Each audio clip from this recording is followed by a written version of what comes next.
So we studied the brain process of free will. So what's free will? Take an example from dinner, whether you want water, beer or wine, or whether you want chocolate for dessert. Compare this with involuntary actions like trembling or other movements, withdrawing the hand from a hot plate.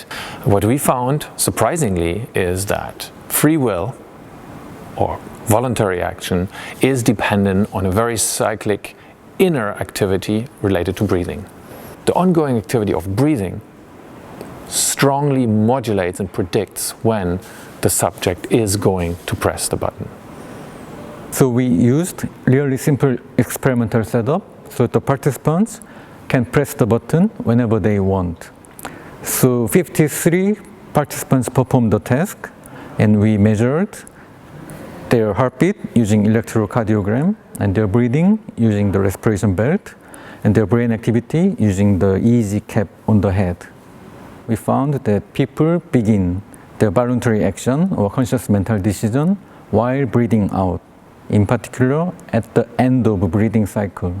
So it's like breathe in, breathe out, and they perform voluntary action. We wanted to combine our interest in interoception on self-consciousness, so the self, who you are, what decisions you make, with another essential component of self-consciousness, which is voluntary action or free will. As a basic research lab, the first application for us is really to understand the cognitive science, the psychology, and the brain mechanisms involved, why and how breathing is coupled with action. Only certain actions, all actions, and what's in particular this synchronization, what drives it.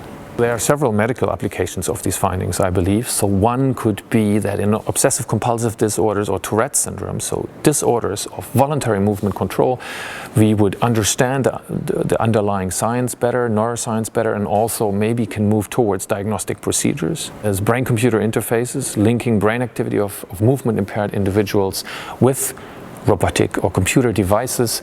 So there again, our data show certain periods in time during these action and decision making where the decoding of the user's or patient's decision is much improved compared to other more silent periods based on respiration.